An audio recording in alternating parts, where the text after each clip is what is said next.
Hello gorgeous pagan people, my name is Eric and welcome to a belated video from me for this subs week here on the Pagan Perspective.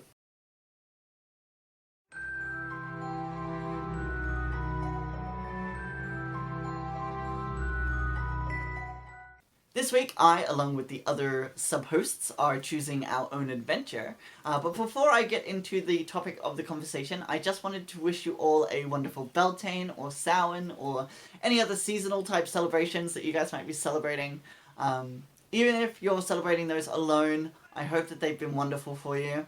I can hear my cat crying at the door. He thinks it's dinner time. So please excuse that if he bothers me throughout this video.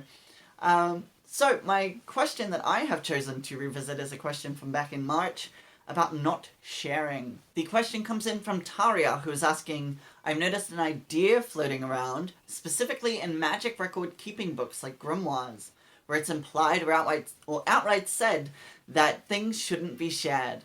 The implication being that sharing something from your specific practice could take away from it. Would love to hear differing thoughts on this. Of course, the conversation is in the description below if you want to read through it yourself as well. Now, this question sort of grabbed me, right, because I'm involved in a number of mystery traditions and a lot of them have oaths of secrecy and stuff. So I thought this would be an interesting topic to revisit and to share my thoughts on. Hopefully I'm going to give you guys something different to what our main hosts had said. I don't really remember too much about what their videos contained at this point. So hopefully I will give something a little bit fresh. So the first thing I thought of when I read this was that idea of, sorry, let's see if I can say this, casting pearls before swine, not swirls before pine, which is what my brain wants to say.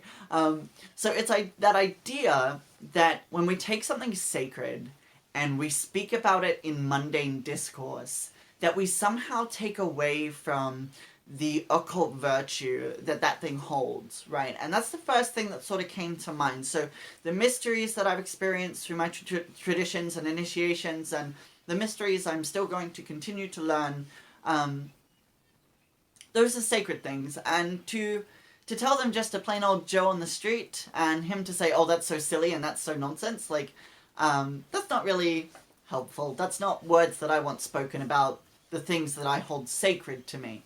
And so quite often, just to avoid any sort of pushback or degradation of my systems and traditions, those secrets, those mysteries, I choose to keep to myself. I think as well we can have a conversation here maybe about persecution as well, keeping secrets for safety. When I did my coming out of the broom closet video, I did say in that video that if coming out as a witch is going to put you in danger, don't come out as a witch.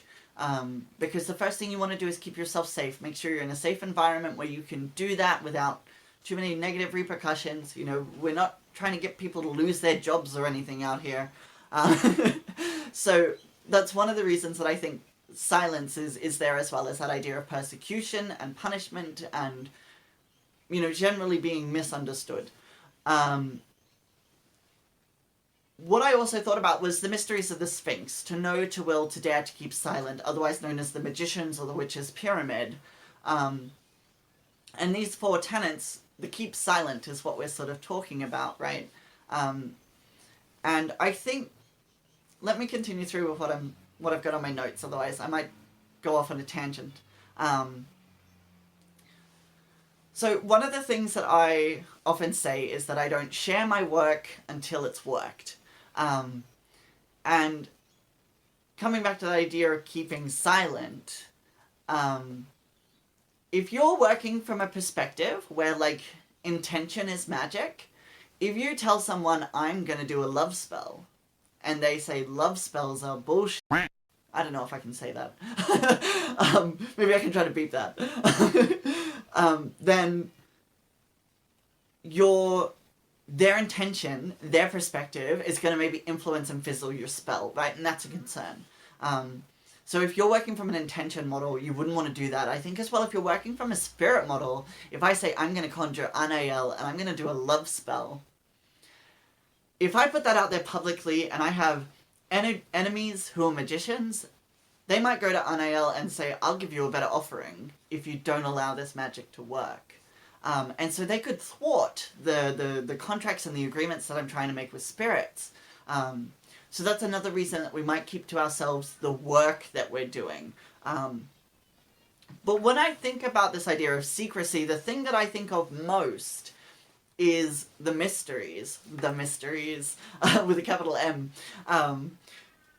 So there's this common phrase in Wicca that the mysteries will keep themselves, right? And that's because I think that in these communities, Freemasonry, even the tradition I'm in now, Haitian Voodoo, British traditional Wicca, these are all communal traditions.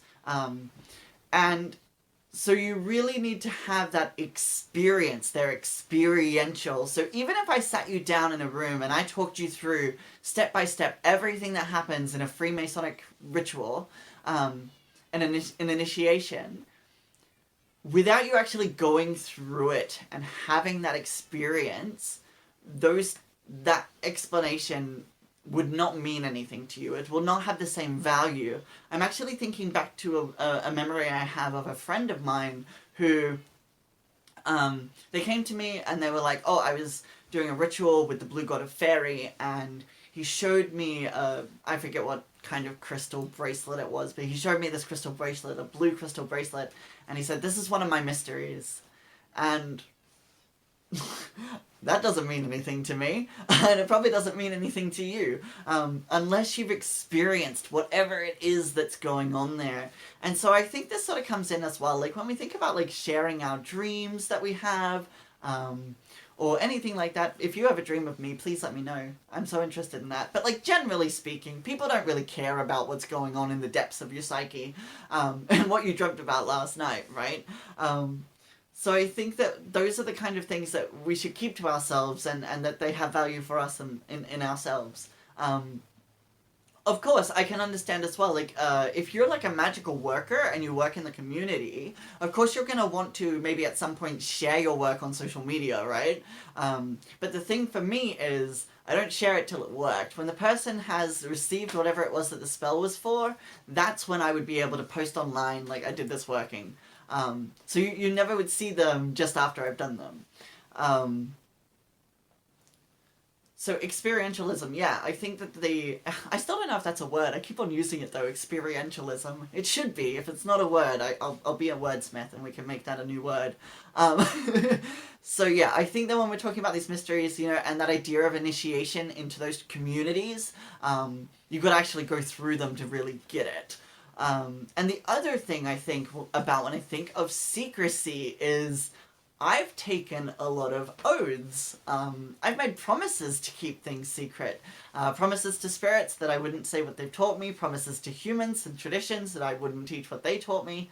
And like there's also a conversation in Wicca and Freemasonry and stuff about being properly prepared to receive the information, and the teachings and the experiences. So I definitely think that comes into it. So yeah, when we're looking at this idea of secrecy and the importance of secrecy, all of those things for me come into play, that other people's intentions, other people's relationships with my spirits, all of those things, the oaths I've taken, the promises I've made, the things that I've said are allowed to happen to me if I break those oaths, which I definitely don't want to happen to me.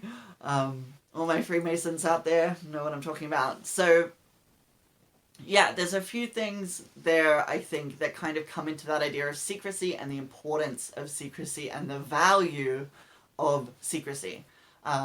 So I think that's all that I really want to say on this topic. I hope that you guys are well. Again, I hope your seasonal celebrations, even if they were alone, have been wonderful for you. And until I speak to you next time, I wish you all the best. Mwah. Bye.